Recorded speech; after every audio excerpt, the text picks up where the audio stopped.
Vamos ler 1 Coríntios, capítulo 1, a partir do verso 4. Sempre dou graças ao meu Deus por vós, pela graça de Deus que vos foi dada em Jesus Cristo, porque em tudo fostes enriquecidos nele, em toda a palavra e em todo conhecimento, como foi mesmo o testemunho de Cristo confirmado entre vós, de maneira que nenhum dom vos falta, esperando a manifestação de nosso Senhor Jesus Cristo, o qual vos confirmará também até o fim, para serdes irrepreensíveis no dia de nosso Senhor Jesus Cristo. Fiel é Deus, pelo qual fostes chamados para a comunhão de seu Filho Jesus Cristo, nosso Senhor. Rogo-vos, porém, irmãos, pelo nome de nosso Senhor Jesus Cristo, que digais todos uma mesma coisa, e que não haja entre vós dissensões.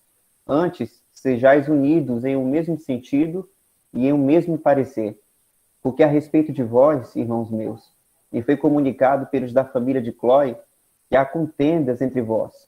Quero dizer com isto, que cada um de vós diz, eu sou de Paulo, e eu de Apolos, e eu de Cefas, e eu de Cristo. Está Cristo dividido? Foi Paulo crucificado por vós? Ou fostes vós batizados em nome de Paulo? Dou graças a Deus, porque a nenhum de vós batizei, senão a Crispo e a Gaio, para que ninguém diga que fostes batizados em meu nome. E batizei também a família de Estéfanas. Além destes, não sei se batizei algum outro. Porque Cristo enviou-me não para batizar, mas para evangelizar, não em sabedoria de palavras, para que a cruz de Cristo se não faça vã. Porque a palavra da cruz é loucura para os que perecem, mas para nós que somos salvos é o poder de Deus.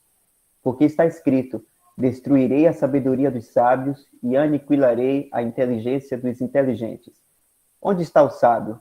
Onde está o escriba? Onde está o inquiridor deste século? Porventura não tornou Deus louca a sabedoria deste mundo? Visto como na sabedoria de Deus, o mundo não conheceu a Deus pela sua sabedoria. Aprove a Deus salvar os crentes pela loucura da pregação.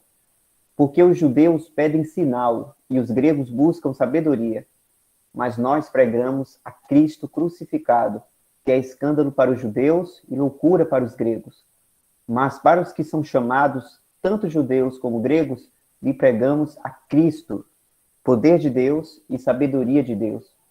Porque a loucura de Deus é mais sábia do que os homens, e a fraqueza de Deus é mais forte do que os homens. Porque, vede, irmãos, a vossa vocação, que não são muitos os sábios segundo a carne, nem muitos poderosos, nem muitos nobres que são chamados. Mas Deus escolheu as coisas loucas deste mundo para confundir as sábias. E Deus escolheu as coisas fracas deste mundo para confundir as fortes.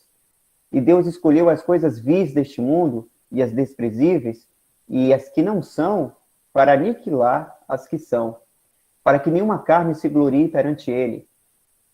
Mas vós sois dele, em Jesus Cristo, o qual para nós foi feito por Deus sabedoria e justiça e santificação e redenção, para que, como está escrito, aquele que se gloria, glorie-se no Senhor.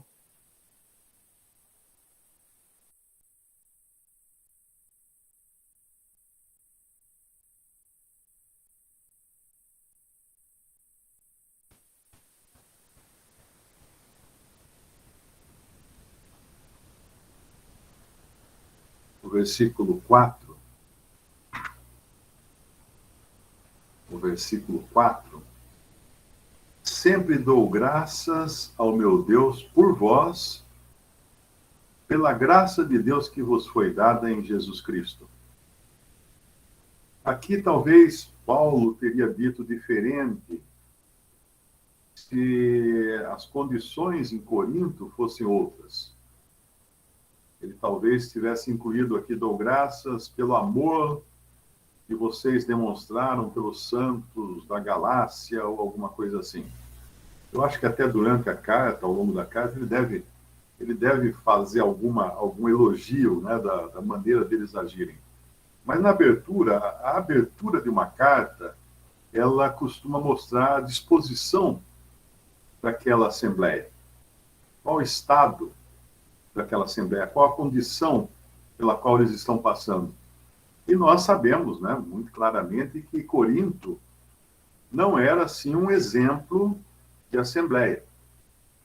Tanto é que nós podemos até, de certa forma, agradecer a Deus por todos os erros que eles cometiam, porque foi graças aos erros que eles cometiam que Paulo pôde fazer as correções, e hoje nós aprendemos como agir quando estivermos em situações análogas às que eles estiveram, a que aquela assembleia esteve.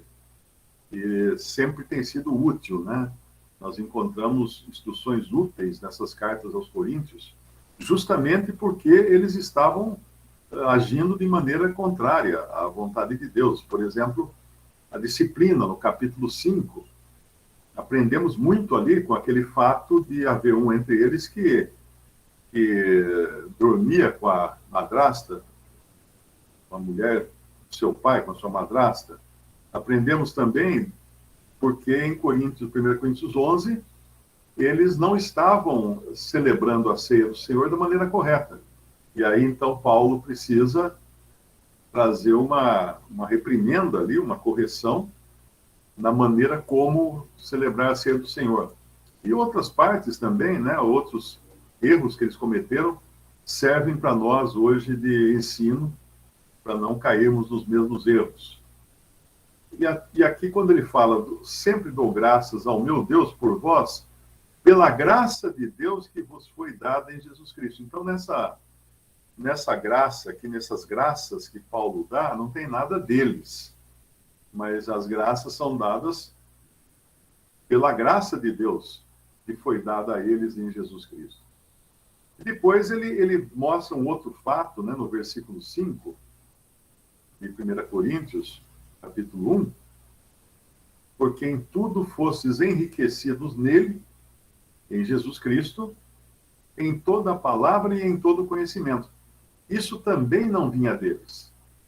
Isso era algo que o Senhor Jesus tinha feito a eles, tinha enriquecido a eles, em Cristo eles foram enriquecidos, e em toda a palavra e todo o conhecimento. A palavra, aqui, ela tem o sentido da expressão, do falar.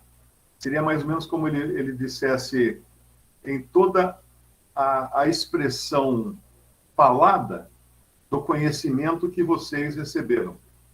Então, eles tinham conhecimento, e esse conhecimento se expressa por meio de palavras.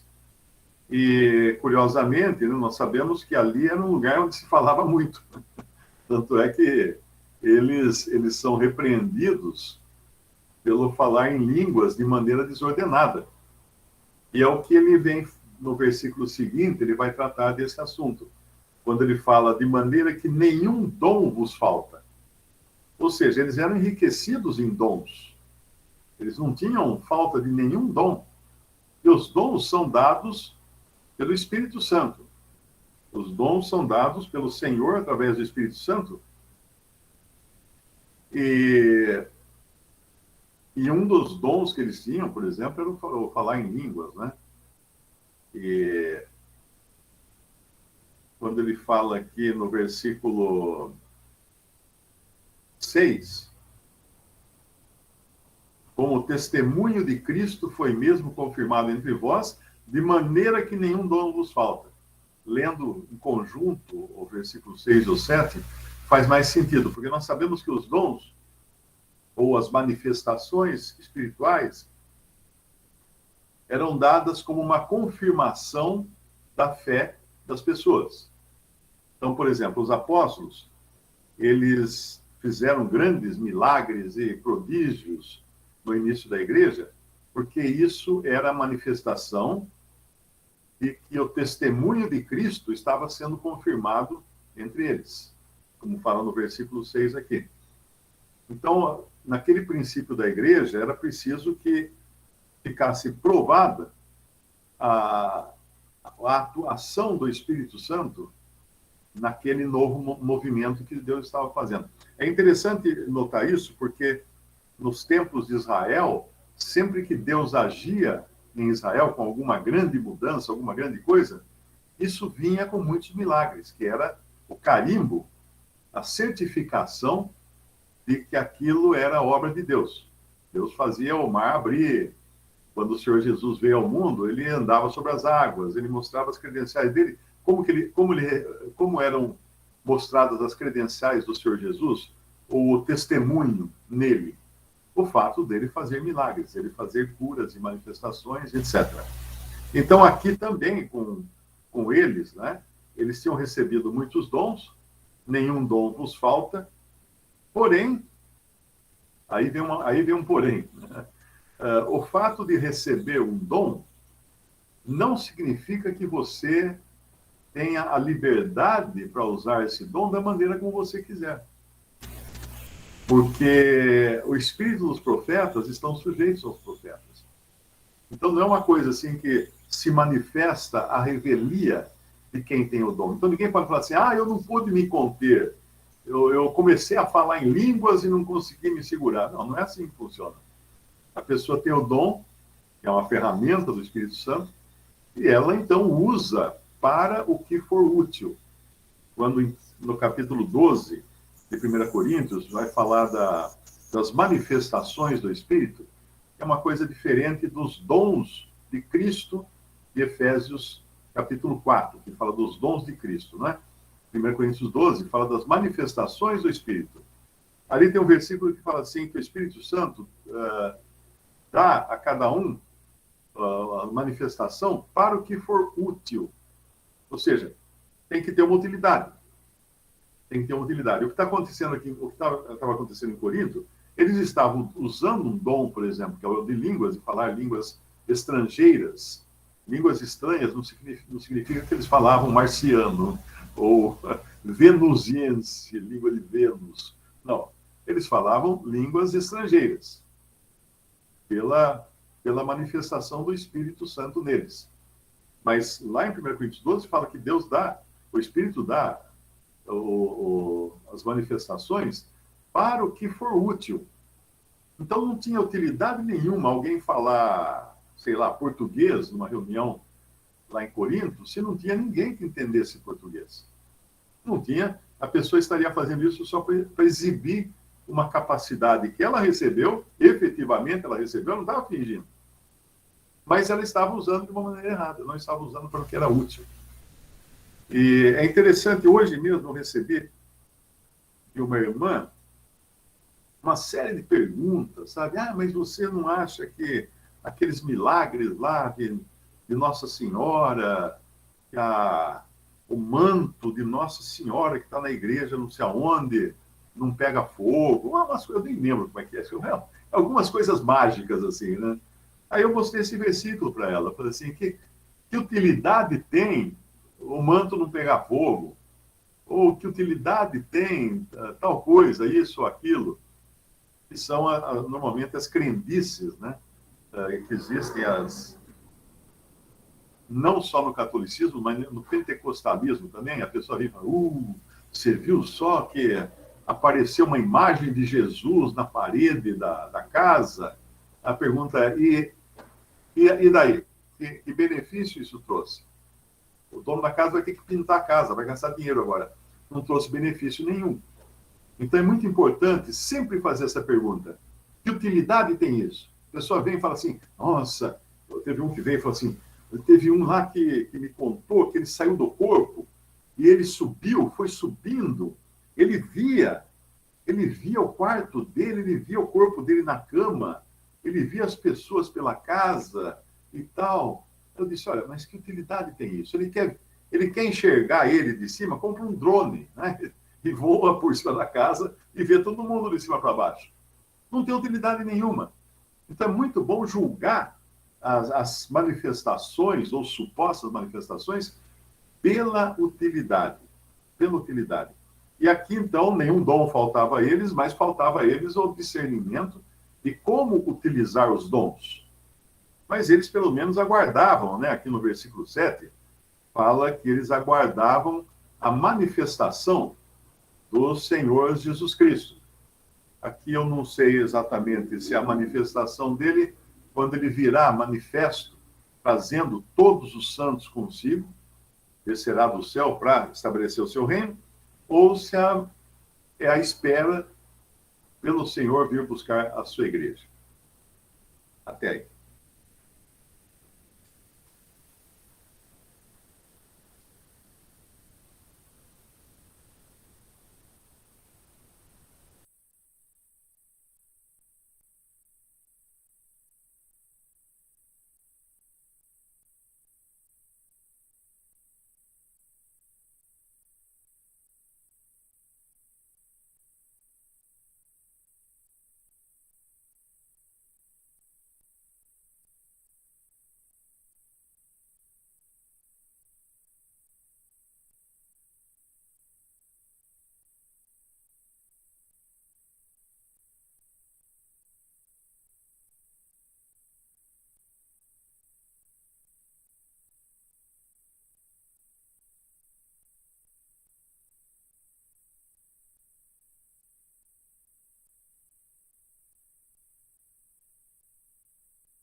Alô?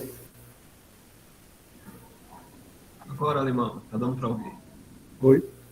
Não é que eu estou fora de casa, aqui eu remendei um canto para poder. E estou usando, hoje está meio diferente a tela aí também. Eu não sei como é que está o som. Eu estou meio de calça curta aqui, como diz, né? Tem que fazer no meu notebook aqui, ó, conexão. Se caso cair, não repara não, tá? Que eu estou fora de casa.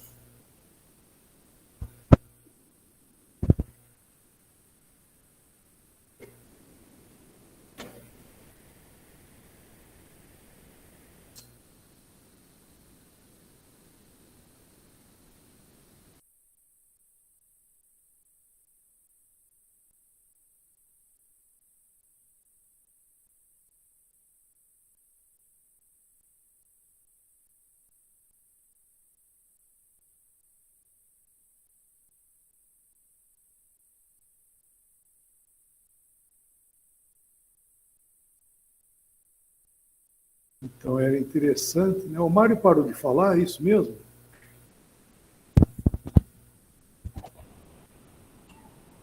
Alô? Isso, Alemão. Parou, sim. Pode falar, Alemão. Vou deixar você falar um pouco. Sua voz tá boa, viu, Alemão? Obrigado. Não, então, isso é interessante que o Mário falou aí, porque foi dito aí, eles foram enriquecidos em tudo, né? Mas o que estava operante aí era somente palavra e conhecimento. Então faltava a ação, né, a atividade deles. A atividade era a contrária, né? Então, e é interessante que nem por isso eles estavam sendo colocados à parte, né? Porque alguém lendo essa carta aí, podia falar, puxa vida, isso aí não é testemunho nenhum, né? Não existe isso aí, tá uma barbaridade, né? Mas, na realidade, nós vemos que não é assim. Porque muitos pensam isso aí, né? Que, por exemplo, se acontece um problema numa localidade grave, então tem gente que fala assim, o senhor não está mais lá porque aconteceu isso. Isso não é verdade. Não que ele esteja compactuando com o mal, né? Mas na realidade não é, as coisas não são assim. Porque é algo dele mesmo. Então ele não vai ir contra aquilo que ele mesmo está fazendo, né? O próprio Senhor está fazendo. Então nós vemos que Coríntios é uma prova disso. E a gente lê, está uma barbaridade em tudo quanto é lado, que se fosse olhar, tava crítica a coisa, né? O Mário falou, é uma coisa ou outra só que estava escapando, tá? Ainda estava salvando. Mas nem por isso nós vemos que no início, os versículos de areia, vocês já leram o início da carta aí, né? Ele considera eles como a igreja de Deus, que estava em Coríntios. Então isso é interessante porque a gente deve ser muito criteriosos, né? Nós devemos ser, né? antes de julgar alguma coisa, né? Deve ser com o pé no chão, deixar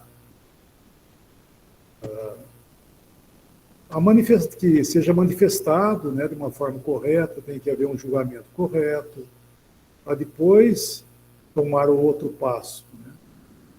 É o que Paulo estava fazendo. Paulo foi, logicamente, essa carta foi bem-vinda, né, como o Mário já falou, porque nos trouxe à luz muitas coisas que nós precisamos saber disso aí. Né? Essa carta deve ser muito bem lida, né, e muito bem analisada, porque é muito necessário, porque faltou 1 Coríntios no decorrer da história do testemunho. Né? Nós estamos lendo lá no segunda-feira, né, das 7 igrejas. O que faltou muito ali, a gente vê na história lá, foi 1 Coríntios. Né? Faltou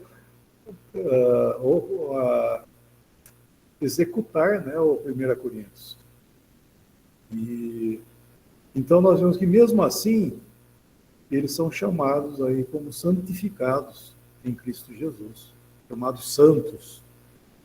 Alguém poderia falar, mas isso é um absurdo, né? Realmente, aos olhos das pessoas, aos nossos olhos, é um absurdo mesmo, seria, né? Mas, olhando do ponto de vista bíblico, existe essa tolerância, a longanimidade, né? Vamos chamar assim. É a longanimidade de Deus com essa igreja, esperando arrependimento e alertando e falando, né, também. Está falando, a carta de Paulo está falando. É interessante que essa carta ela foi escrita porque o versículo 11, não quero ir lá, não quero adiantar, né, só apenas citar ele, mas não vamos lá, vamos só dar uma olhadinha, né? Que Paulo foi informado pelos da casa da família de Cloé. Que seria a casa de Cloé, né? A outra versão fala.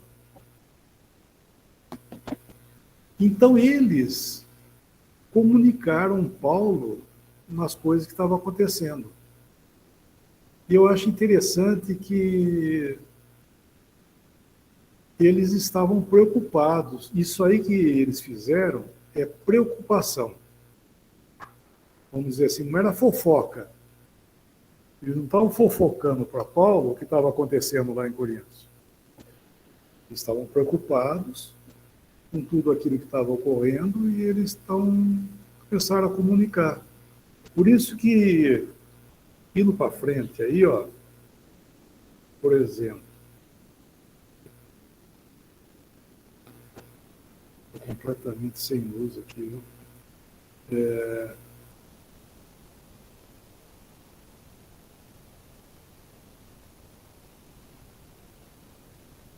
Mas o capítulo 7, os outros também dá para ter uma noção de que foi isso, mas aqui é bem claro. O capítulo 7, versículo 1, ele fala: quantas coisas que me escrevestes. Aí ele vai falar sobre matrimônio, relacionamento e etc. e tal. Versículo 10, ora, aos casados. Versículo 25, com respeito às virgens. Capítulo 8, versículo 1.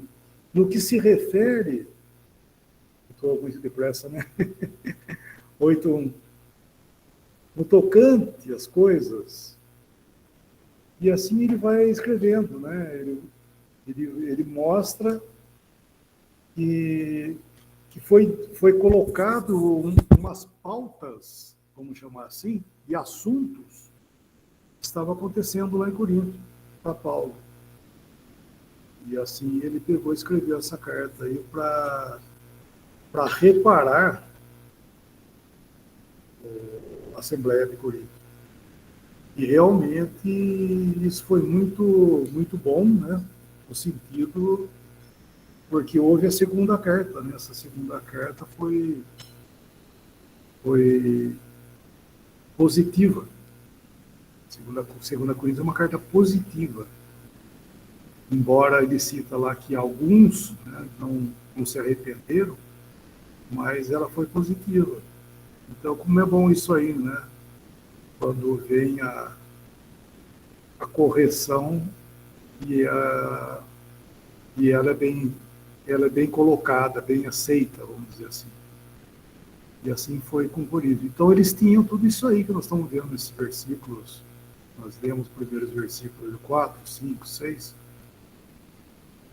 Eles tinham tudo, não faltava nada. Estava faltando valorizar e praticar aquilo que eles já tinham. O versículo 7 mostra que não faltava nada. Não faltava dom nenhum. E assim uma assembleia, falando outra vez, né? O importante, né, é o temor do Senhor na Assembleia, direção do Espírito Santo, e daí as demais coisas vão se encaixando, né? Porque tudo isso é aquilo que provém do Senhor. Conhecimento e tudo mais, é Ele que vai dar. Que é o que estava, inclusive, é outro assunto, né? Inclusive aquilo que estava acontecendo em Corinto, lá no capítulo 8, que nós só demos uma rabiscadinha lá no capítulo 8, ele fala que muitos sabiam, mas não sabiam como saber. Não, tem conhecimento, mas não como convém ter conhecimento. Então você vê que o conhecimento só, em si só, desculpa eu falar assim, ele não vou dizer que ele não é nada, mas ele é pouco proveitoso. Ele tem que ser associado com a submissão à direção do Espírito Santo e à ciência daquele que tem o conhecimento, ou aqueles, né, mas vamos chamar de individual. Ele fala alguém, ele é um alguém, né? Esse alguém, ele tem que saber que aquilo que ele tem não é dele. É uma coisa que ele desenvolveu, não é uma faculdade de, seja lá o que for, né?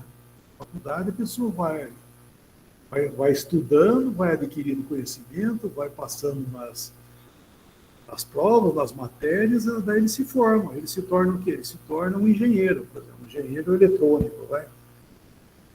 Se torna, então ele passou, ele é formado naquilo, então ele passou por todas as provas e ele é aquilo ali. As coisas do Senhor não existem, não é isso. Não existe esse conhecimento, esse galgar de conhecimento ao ponto tal que a pessoa se torna se formou, ele já se formou. Isso não existe isso. Nós devemos entender que aquilo que nós temos é do Senhor, sabe?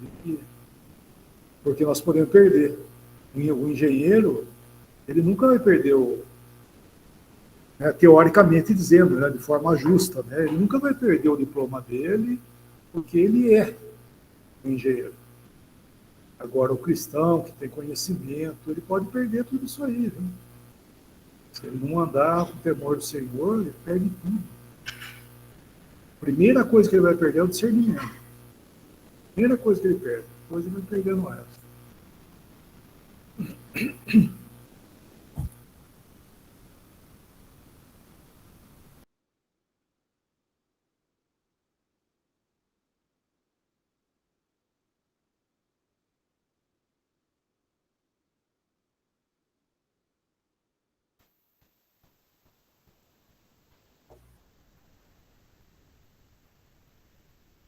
É interessante que, mesmo com todas as falhas dos irmãos de Corinto, dessa assembleia, nesta que é agora a segunda aos Coríntios, né? A gente sempre chama de primeiro aos Coríntios, na Bíblia está escrito primeiro aos Coríntios, mas ela é, na verdade, a segunda, pelo menos a segunda, não sabemos se teve outras, mas pelo menos teve mais uma antes dessa, que Paulo vai mencionar no capítulo 5, ele fala, já por carta vos escrevi que não vos associeis Então ele já tinha escrito para eles alguma coisa. E mesmo com todas as falhas, eles tinham recebido dons, porque o dom, ele não depende do que recebe, ele é dado. Assim como é tudo por graça, né? A nossa salvação é por graça, a manifestação do Espírito Santo, o selo do Espírito em nós,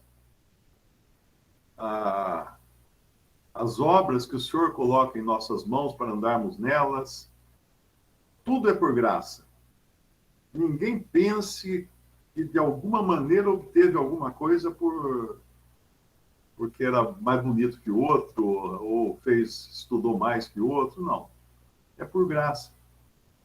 Porque ele deu aqui, nenhum dom vos falta, esperando a manifestação de nosso Senhor Jesus Cristo. E no versículo 8 ele vai dizer, o qual vos confirmará também até o fim, para seres irrepreensíveis no dia de nosso Senhor Jesus Cristo. Isso aqui é um consolo tremendo para nós, né? Porque é como a gente fala assim, o Senhor investiu em nós. Se ele investiu em nós, ele tem um objetivo. E ele não vai jogar fora esse investimento que ele faz em nós. De maneira nenhuma. Ele vai até o fim para nos confirmar até o fim. Porque senão ele não teria investido em nós, não teria nos dado nada. Mas porque ele nos deu, ele confirmará até o fim para sermos irrepreensíveis no dia de nosso Senhor Jesus Cristo. E aí ele termina no versículo 9 com esse fiel é Deus, não fiel somos nós, né? Fiel é Deus, pelo qual fostes chamados para a comunhão de seu Filho Jesus Cristo, nosso Senhor. Então nós fomos chamados e introduzidos nessa comum coisa que temos com Cristo Jesus. Comunhão nos fala de algo em comum. Então, temos esse privilégio de ser chamados para a comunhão. A comunhão aqui não é a comunhão no sentido de ser do Senhor, mas de termos em comum com o Senhor Jesus Cristo tantas coisas. Lá em Efésios nos fala dessas tantas coisas, né, que temos, de sermos co-herdeiros com Cristo. Então, o Senhor não vai, de repente, jogar fora tudo isso. Ele vai nos confirmar até o fim. Tem uma outra passagem que fala, eu não sei se é a 1 Tessalonicenses, que fala alguma coisa no capítulo... Não, eu acho que eu estou confundindo mesmo com 1 Coríntios. Acho que o versículo é esse aqui mesmo, de confirmar até o fim.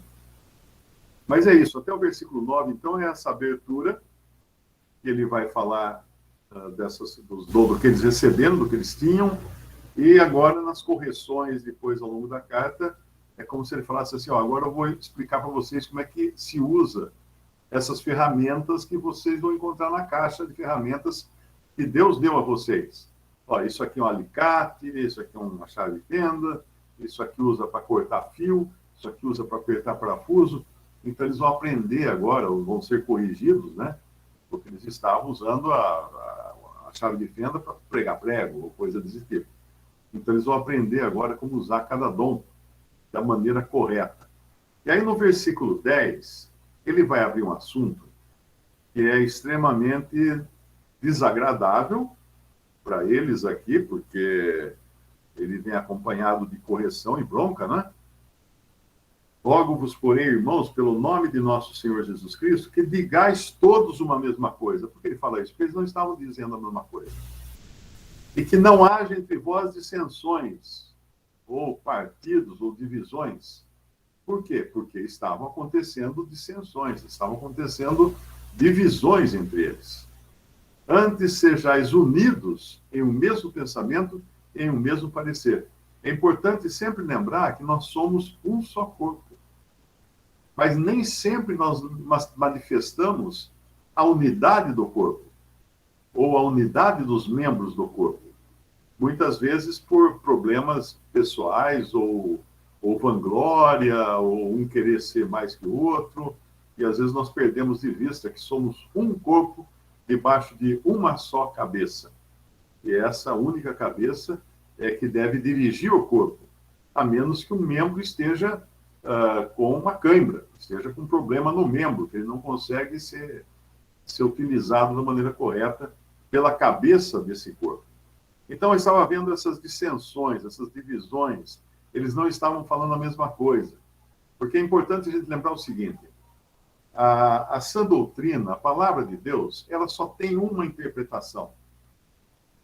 Ela pode ter mais de uma aplicação, porque diferentes casos, diferentes pessoas, uma passagem, um trecho se aplicado com diferentes objetivos. Mas a interpretação, o que quer dizer essa passagem, é uma só. Então, sempre que há dissensões, elas podem acontecer por diferentes opiniões sobre a palavra de Deus, ou sobre passagens da palavra de Deus, ou sobre a verdade recebida de Deus, mas pode também ser divisões por problemas pessoais. Aquele ali não gosta, não vai com a minha cara, ou alguma coisa assim. E não deve existir de nenhuma maneira, nem de uma maneira nem de outra. Mas aqui ele vai, então, explicar agora o porquê que ele está dizendo isso no versículo 11. A respeito de vós, irmãos, me foi comunicado pelos da família de Cloé que há contendas entre vós. E é bom sempre lembrar uma coisa. Eu faço palestras em empresas, palestra de segurança no trabalho. Eu não sou engenheiro de segurança, não sou nada, mas eu sempre deixo muito claro que a palestra que eu falo é comportamental. É como as pessoas devem se comportar em relação à segurança, que a empresa já deve ter todos os procedimentos, todos os manuais, os requisitos, etc. E uma coisa que eu tenho aprendido nas visitas que eu faço, principalmente em grandes indústrias petroquímicas, indústrias de diferentes ramos, mas que contêm assim, processos industriais bastante de muito risco. Você tem lá caldeiras que, se explodir, leva metade da cidade embora. Então, são indústrias com grandes riscos, grandes situações de risco que precisam ser controladas para não matar todo mundo.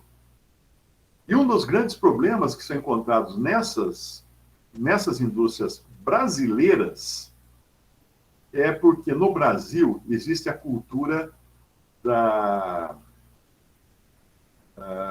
como é que chama? Da não denúncia. Tem um nome popular isso aqui, né? Tem um nome popular. X9. Hã? X9? Não sei. Você está falando gíria? Não sei. Entregar o colega. Dedurar eles? Dedurar, isso. A palavra que eu estava procurando é essa. Existe a cultura do dedurismo, ou do não dedurismo, não é? Então, um grande problema que tem nessas grandes indústrias é isso, porque um carinha lá, um funcionário, um empregado, vê um outro fazer uma coisa errada e não avisa o chefe, e não denuncia, não dedura. Não vai falar, chefe, o Zé ali, ele abriu aquele registro lá que não pode abrir. Perigoso, pode explodir. Mas é aquele sentimento, eu não vou dedurar o meu colega, eu não vou expor o meu colega. Só que aí o registro que ele abriu explode e mata meia dúzia de pessoas. E o que aconteceu? Quem é o culpado disso? O culpado é aquele que viu e não contou, e não revelou. Então, às vezes, na Assembleia, nós podemos ter essa cultura também. Ou entre as assembleias. Estarmos vendo desvios graves acontecendo e pensando assim, não, eu não vou dedurar os irmãos. Eu vi lá o fulano dormindo lá com uma prostituta, entrando no motel com ela, mas eu não vou dedurar o irmão, porque eu não sou dedo duro. Percebe? Nós temos isso no Brasil. É muito ligado à nossa cultura brasileira, de acobertar o erro. Só que o erro, mesmo que você tente acobertar, ele vai ser revelado ali na frente. Tem até uma passagem Eu acho que é em Levítico, capítulo... E agora o capítulo? Será que é capítulo 15? Que fala de um que vê um erro. Capítulo 5. Levítico, capítulo 5, versículo 1. Quando alguma pessoa pecar, ouvindo uma voz de blasfêmia e que for testemunha, seja porque viu ou porque soube, se o não denunciar, então levará a sua iniquidade. Ou seja, ele acaba sendo culpado. Ele acaba sendo culpado. Então, se essa aqui, os da casa de Cloé, agiram corretamente quando foram falar para Paulo. Né? Não foram dedurar, né? Falar assim, lá, esse pessoal lá da família de Cloé é tudo dedo duro, né? Porque foram contar, por que tinham que ir lá fazer mexerico, fazer fofoca? Não. Eles estavam zelosos da santidade na casa de Deus. A respeito de vós, irmãos meus, me foi comunicado pelos da família de Cloé que há contendas entre vós. E quando ele vem no versículo 12, por muitos anos, eu entendi errado esse versículo. Quero dizer com isso que cada um de vós diz, eu sou de Paulo, eu de Apolo, eu de Cefas, eu de Cristo. Está Cristo dividido? Foi Paulo crucificado por vós? Ou fostes vós batizados em nome de Paulo?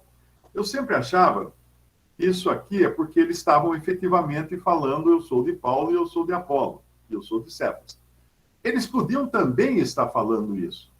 Mas aí vem um versículo que lança um pouco mais de luz a essa situação, que é o capítulo 4,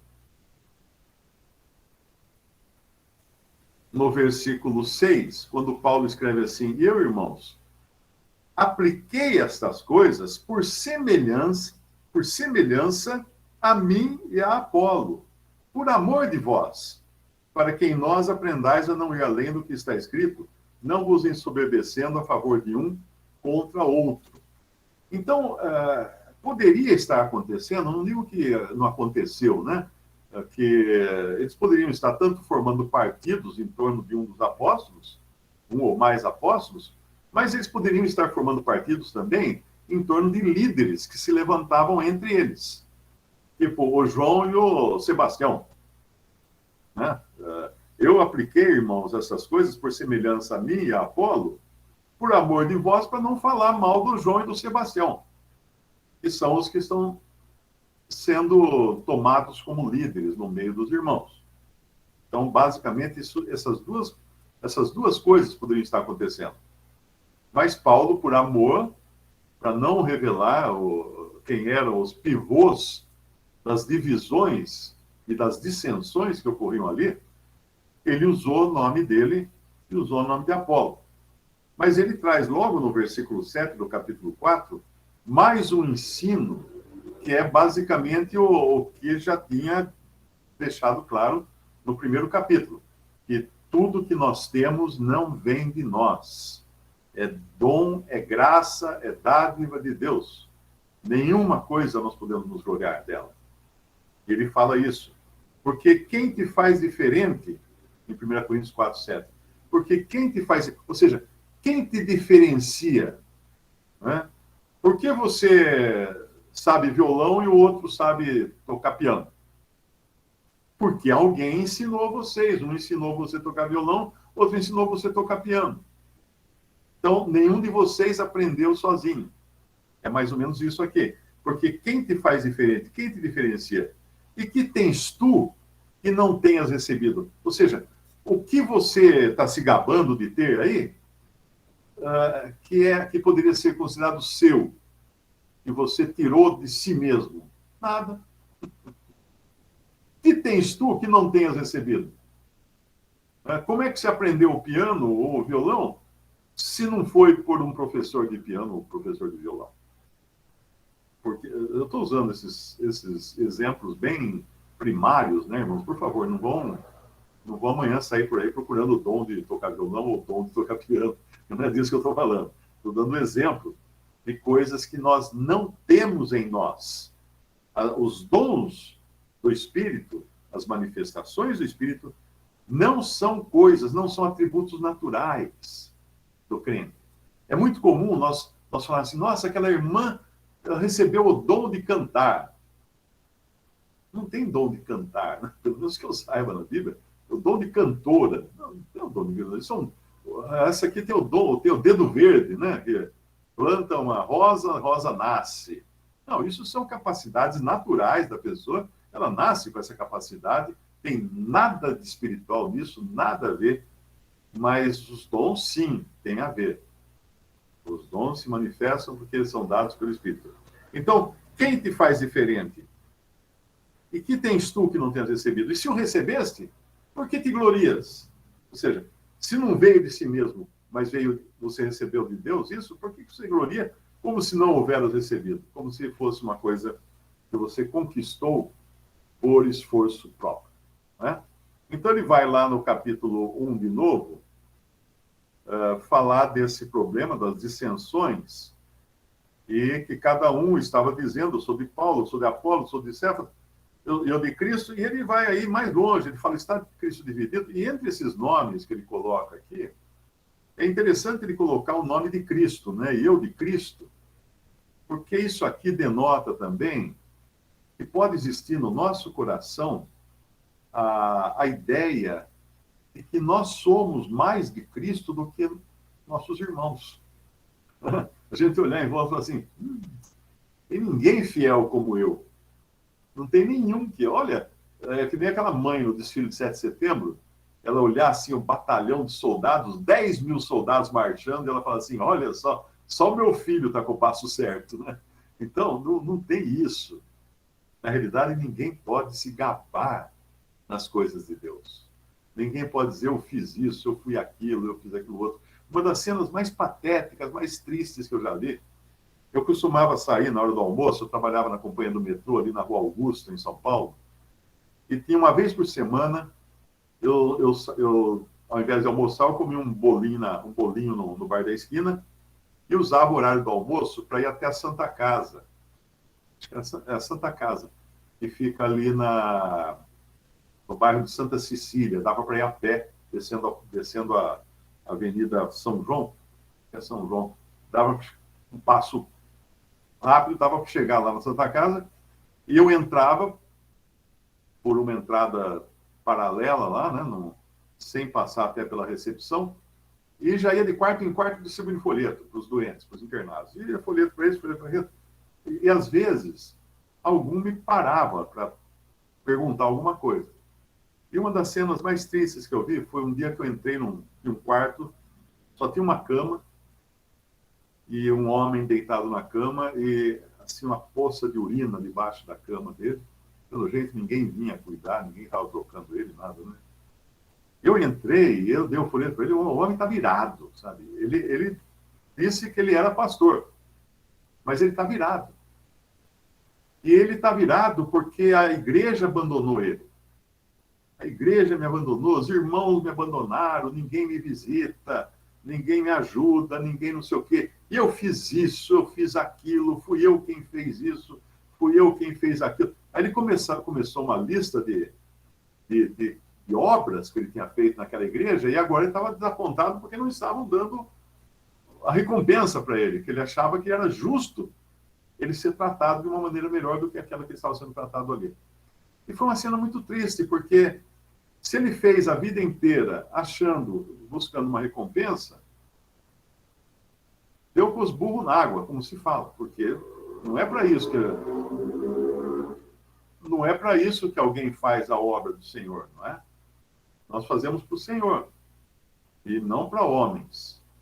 Não temos nada a ver com os homens, não é? E aqui Paulo quer deixar muito claro isso também. Eles não deveriam se apegar a homens e nem seguir homens, porque isso estava causando divisões entre eles. E aí, está Cristo dividido? A resposta é absolutamente não. Foi Paulo crucificado por vós? De jeito nenhum. Fostes vós batizados em nome de Paulo? Nunca, jamais. Aí ele vai até ele vai falar uma frase aqui que pode chocar, né, alguém a respeito do batismo. Dou graças a Deus, porque a nenhum de vós batizei, senão a Cristo e a Gaio, para que ninguém diga que fosse batizado em meu nome. Então alguém fala, mas como que ele pode dar graças a Deus por não ter batizado? Mas isso fica para outra ocasião. Até.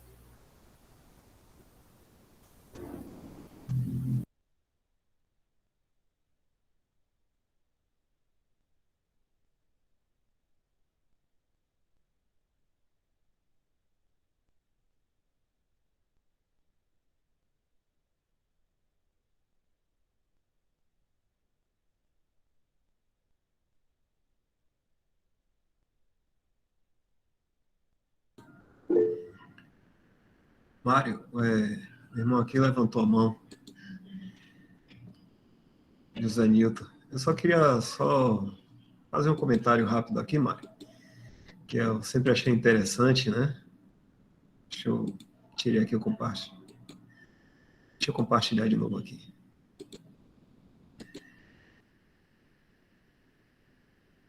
É que quando Paulo para de falar do nome do Senhor, que ele vai chamar a atenção dos irmãos aqui, né? Ele é assim, porque a respeito de vós, antes disso, peraí. Ele começa aqui no versículo 10. Rogo-vos, porém, irmãos, pelo nome de nosso Senhor Jesus Cristo, que digais todos uma mesma coisa e que não haja entre vós dissensões, antes sejais unidos em um mesmo sentido e o mesmo parecer. Nesse momento aqui, praticamente, ele para de estar falando no nome do Senhor, né? Mas só que antes, até o irmão chegou a falar um pouco disso, em todos os versículos, até chegar ao 10, o nome do Senhor Jesus é citado. Paulo, apóstolo de Jesus Cristo, aí vem no versículo 2, aos santificados em Cristo Jesus, no 3 também, Senhor Jesus Cristo, no 4 aqui, tudo aqui é Cristo, né? Em Jesus Cristo, foste enriquecido nele, que é também Jesus Cristo, no 6, testemunho de Cristo confirmado, de maneira que nenhum dom vos falta, de nosso Senhor Jesus Cristo. No 8, confirmará também, de nosso Senhor Jesus Cristo, a confirmação, né? Fiel é Deus, pelo qual for chamado pela comunhão de seu Filho, Jesus Cristo. Ele aqui agora, ele diz assim, bem empático, né? Rogo-vos, porém, irmãos, pelo nome de nosso Senhor Jesus Cristo. E aí começa a entrar nesse assunto. Eu sempre achei isso muito interessante. Ele começa colocando o nome do Senhor bem acentuado e depois faz esse rogo aí. E, Mário, eu acho que o versículo que você está querendo achar também, sobre a confirmação de Deus, é esse aqui também, Filipenses 6. Ia colocar aí isso, né? Exatamente, esse aí eu pensei que estava em Tessalonicenses. Pronto. Mas é só isso mesmo, Mário. O irmão José Nilton levantou a mão aqui. Não sei se o Lemão também ia comentar alguma coisa, se eu atrapalhei aí.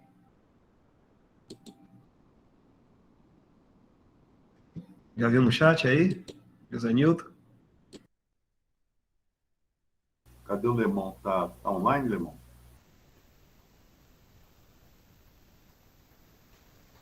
Acho que o Lemão não está online, não.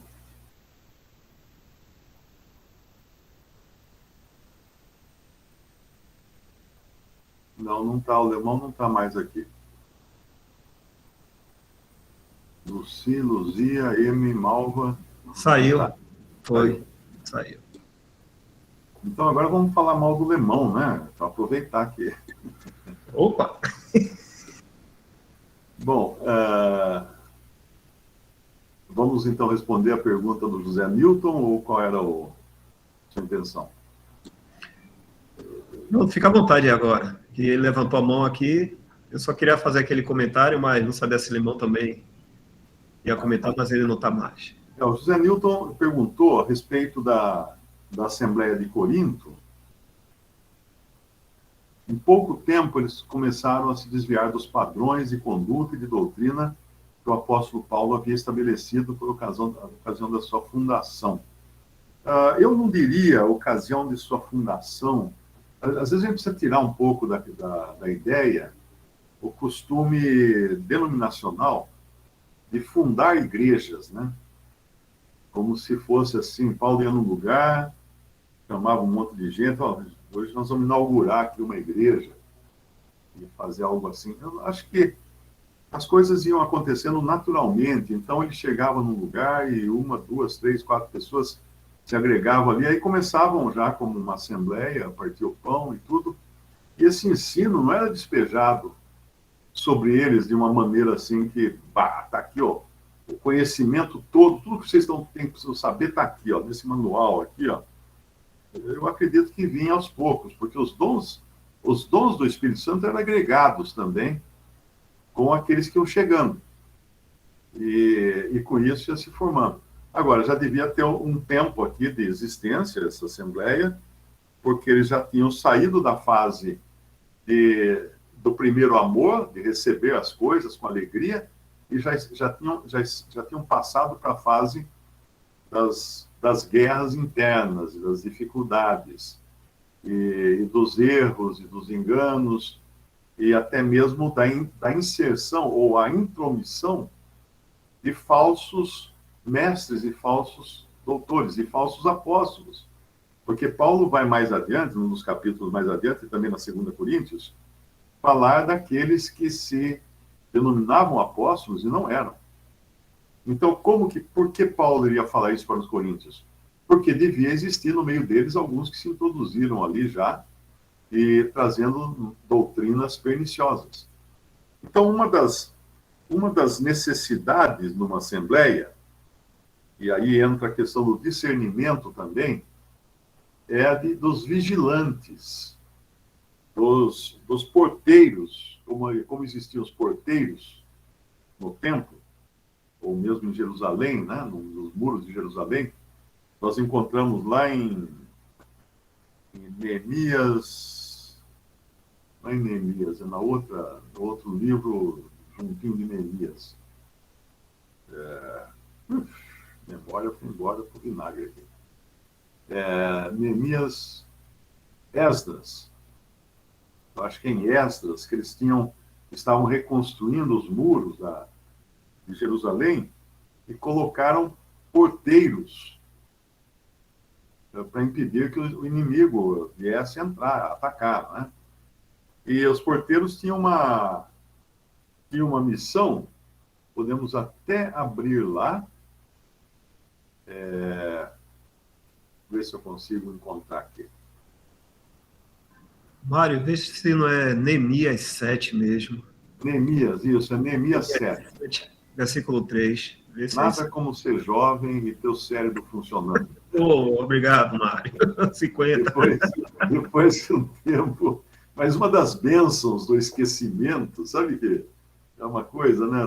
Tem algumas pessoas da família que, inclusive, já faleceram, mas tiveram Alzheimer.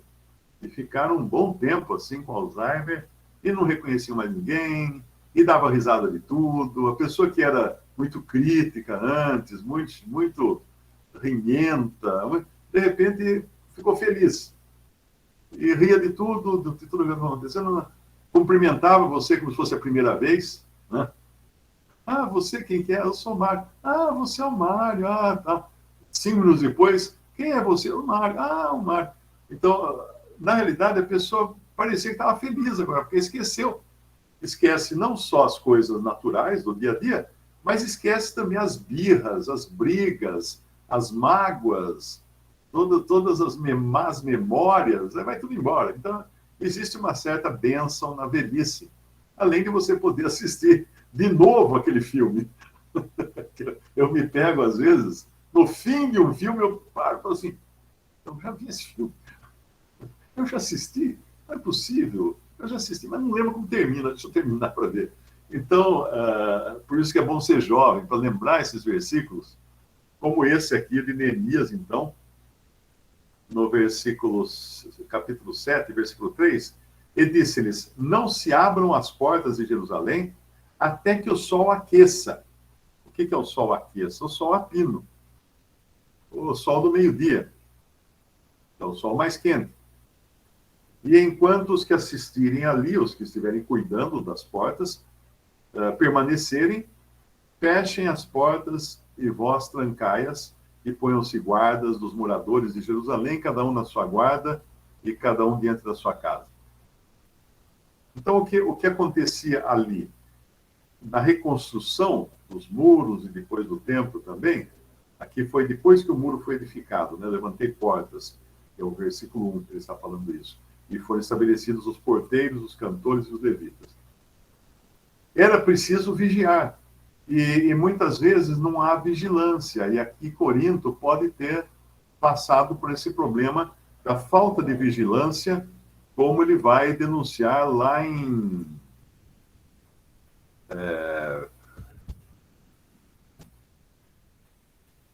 Ministros, lá em 2 Coríntios, capítulo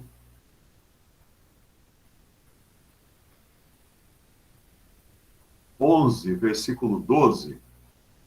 Mas o que eu faço, o farei, para cortar ocasião aos que buscam ocasião, a fim de que naquilo em que se gloriam sejam achados assim como nós. Porque tais falsos apóstolos são obreiros fraudulentos, transfigurando-se em apóstolos de Cristo. Ou seja, esses caras já deviam estar dentro ali. E não é maravilha porque o próprio Satanás se transfigura em anjo de luz. Não é muito, pois, que os seus ministros se transfigurem em ministros da justiça, o fim dos quais será conforme as suas obras. Então, perceba que quando começa uma assembleia, quando os irmãos começam a desfrutar da verdade, Satanás já manda os seus emissários ali. Ele vai já querer se introduzir, botar gente lá dentro, botar espião, para minar o progresso, minar a evolução daquelas pessoas no conhecimento da palavra de Deus. Quando você vai lá na carta de Judas, por exemplo, no versículo 4, Judas 1:4, porque se introduziram alguns, se introduziram por quê? Porque vieram de fora. E já antes estavam escritos para este mesmo juízo, homens ímpios que convertem em dissolução a graça de Deus e negam a Deus, único dominador e Senhor nosso. E aí ele vai falar aqui bastante mal, né? Desses, ele no versículo 12, estes são manchas em vossas festas de amor, banqueteando-se convosco. Agora, banqueteando-se quando? 1 Coríntios capítulo 11, quando Paulo vai fazer correções na ceia do Senhor, que eles estavam indo ali para comer. E comiam, e cada um comia o seu, e não era mais a ceia do Senhor que eles estavam celebrando. Banqueteando-se convosco, apacentando-se a si mesmos, sem temor. Então, esses já estavam do lado de dentro. Tem uma passagem também com o apóstolo João, ele fala, saíram,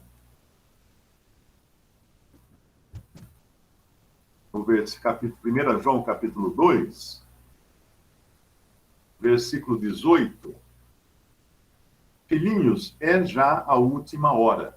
E como ouvistes que vem o anticristo, também agora muitos se têm feito anticristos, por onde conhecemos que é já a última hora. Saíram de nós. Saíram de nós. Como que saíram? Porque estavam dentro. Estavam no meio dos cristãos. Saíram de nós, mas não eram de nós. Porque se fossem de nós, ficariam conosco. Mas isso é para que se manifestasse que não são todos de nós. E vós tendes a unção do santo e sabeis tudo. E aí entra o discernimento. O discernimento que é dado pelo Espírito Santo. Então não pode baixar a guarda, né? Quando nós vemos que eles desceram nessa condição, estava tudo bem no começo, mas depois já aparecem aqui tantos problemas lá em Corinto, o que eles fizeram? Eles deixaram o portão aberto. Lá Neemias, eles não podiam abrir o portão, a não ser que o sol estivesse a pino. O que é o sol a pino? O sol mais quente? É quando não faz sombra. Porque o sol está em cima da sua cabeça, a sua sombra fica escondida, né? Não tem sombra. Mas à medida... Esse é o horário que dá para você enxergar tudo sem sombras. Mas se for um outro horário, vai ter sombra. E se tem sombra, não pode entrar.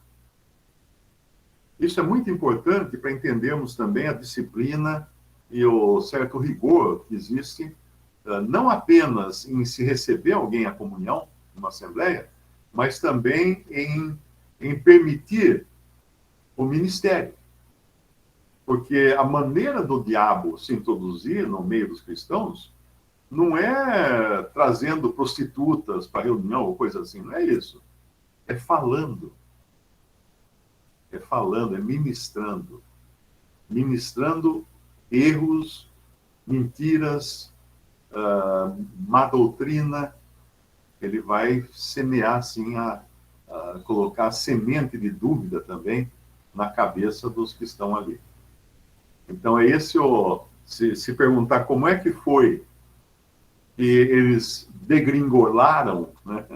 Eles desceram essa ribanceira depois que eles tinham sido tão bem instruídos pelo apóstolo, como é? Por que aconteceu isso? Porque deixaram os portões abertos, porque não verificaram se tinha sombra, não perceberam sombras, né? Alguns que vinham trazendo sombras e dúvida e deixaram entrar. E por isso que é muito importante também isso. Não sei se eu consegui expressar aqui. Eu aprendi hoje que X9 é uma pessoa que... um traidor, né? Eu sempre pensei que X9 era algum personagem de seriado japonês, daqueles de luta de karatê, assim, os caras que vestem a cueca por cima da calça. Então, X9 é, pela Polícia Civil, um traidor de alguém. Obrigado. Aprendi mais um. Não sei quanto tempo eu vou conseguir guardar na memória.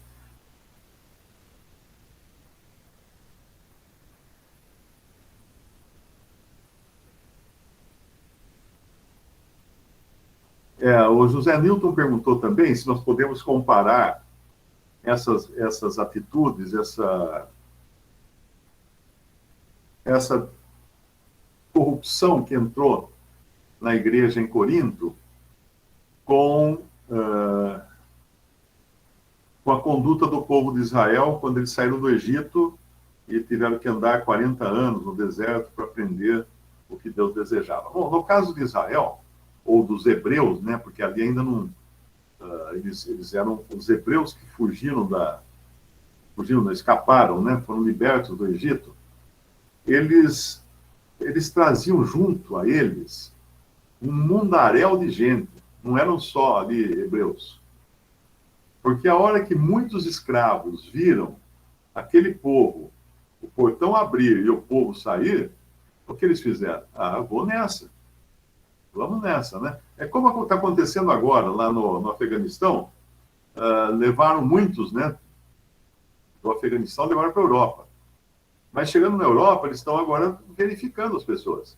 Quem é quem, né? E já pegaram pelo menos um que era um terrorista, que estava já fichado nos arquivos dos computadores lá da polícia, de não sei de que país que foi. Ele já estava lá. As digitais dele, a ficha dele já estava lá. Então, o que está acontecendo nessas evasões, assim, como aconteceu também aqueles que fugiram de guerra na África, no Oriente Médio, na Síria, muitos eram terroristas que aproveitaram o povo simplório, né, o povo inocente, e se infiltraram no meio para entrar na Europa e praticar atos de terrorismo. Então, aqui também saíram do Egito muitos que são chamados lá em Gênesis, em Êxodo. Em Êxodo, eles são chamados de vulgo. O vulgo que estava entre eles veio a desejar carne. É uma passagem que fala isso. Esse vulgo é porque não era o povo, não fazia parte do povo. O vulgo reclamava, no Egito não tínhamos fome, nós tínhamos alhos porrós, e comíamos carne, não sei o quê. Quem era o vulgo? Então, a companhia de incrédulos pode também causar uma corrupção na fé de alguns congregados. Por isso que é muito importante também, isso é uma vigilância de cada um, né? O que você está trazendo de... tipo assim, você vai para a reunião e um amigo fala assim, mas lá é muito rigoroso. Por que as mulheres não podem falar? Maria, você reúne lá, né? Reúne lá. Não, Maria, você tem que falar, você tem que ser mais você. Estamos no tempo da liberação feminina. Tá? Então, daí a pessoa já vai com uma pulga na cabeça, uma minhoca na cabeça, que vai ficar trabalhando ali. Depois ela vai conversar com outra irmã. Você não acha que o meu amigo lá, ele falou que tá. Então, a contaminação acontece assim. Contaminação não vem de roldão, não vem de bomba, pancada. Ela vem com um bichinho só. Semeia lá a contenda e aquilo começa a crescer, fermentar, e um pouco de fermento levado pela massa, como o próprio apóstolo vai falar.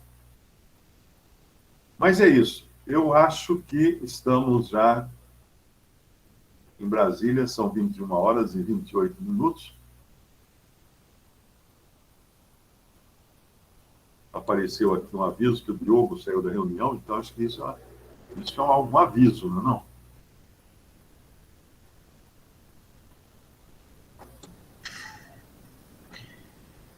Ok, Mário. Vamos só definir então onde a gente continua. Mário, o computador está agradecendo, viu? O elogio é da memória, viu? Que você está falando. Da boa memória. Porque eu já vou fazer 50 ano que vem. Nossa, 50 anos. Eu achava que 50 era velho. Ó.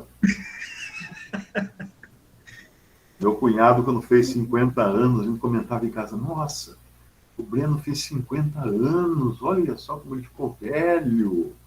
Agora, meus 50 anos, eu olho lá para trás e nem lembro mais quando foi. José Nilton está falando aqui, está perguntando, eu posso dar uma notícia para o Mário? Fala, José Nilton. Diga.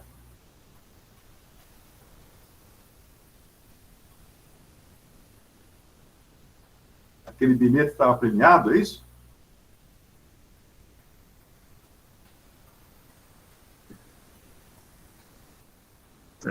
Será que é a idade dele? E a idade? A idade de José Nilton aí. De acordo com estudos nos Estados Unidos, a partir de 70, a memória é mais fortalecida. Então só faltam 4 anos. Enquanto não passar esses últimos 4 anos, eu vou continuar assim esquecido. Mas é isso, vamos continuar então, na semana que vem, se vocês concordarem, a partir do versículo 14, né? Inclusive, eu acho que esse assunto eu já tinha falado da última vez que eu participei aqui, não falei? Porque eu falei do batismo, né? Falou, Mário. Eu acho que isso já foi falado aqui. Já falou. Vamos ver Talvez aqui. a gente pegar do 14, mas a gente já fica sabendo, se o Lemão estiver aí, ele pode trazer algumas coisas novas.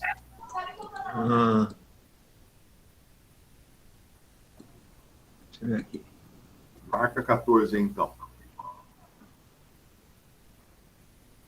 Então, tudo ok. Mário, pode agradecer por encerrar? Nosso Pai, nós damos graças a Ti, Pai, pela Tua bondade, pela Tua graça infinita, pela Tua misericórdia, pelo perdão de nossos pecados, pelo nosso Senhor Jesus Cristo, que morreu na cruz, derramou seu sangue ali para que fôssemos libertos e purificados de toda mancha e aptos a entrar na Tua presença. Rogamos, Pai, também por todos os que participaram aqui nesta noite, que Tu possas dar a cada um entendimento na Tua palavra, a cada um de nós entendimento na Tua palavra, e possamos nos regozijar sempre nos dons que recebemos também para viver nesse mundo, enquanto aguardamos a vinda de nosso Senhor Jesus Cristo. Rogamos por nossos irmãos que, porventura, estejam enfermos, Tu possas confortá-los também, curar sua enfermidade, guardá-los de todo mal. Pedimos por aqueles que estão passando por necessidades materiais, emprego, Tu ajudes, Pai, esses também. E lembramos as nossas autoridades, Pai, nesses momentos tão conturbados de nosso país, que Tu possas dar sabedoria e discernimento às autoridades, para que nós, cremos em Cristo, possamos ter paz e tranquilidade nesse mundo, enquanto aguardamos a vinda de nosso Senhor Jesus. Nós pedimos isso em nome de nosso Senhor e Salvador Jesus. Amém. Amém. Amém. Amém. Amém. Boa noite. Amém. Boa noite. Boa noite para todos. Amém. Boa noite. Amém. Boa noite. Amém, boa noite. Amém. Boa noite a todos. Amém. Boa noite a Boa todos. noite a todos.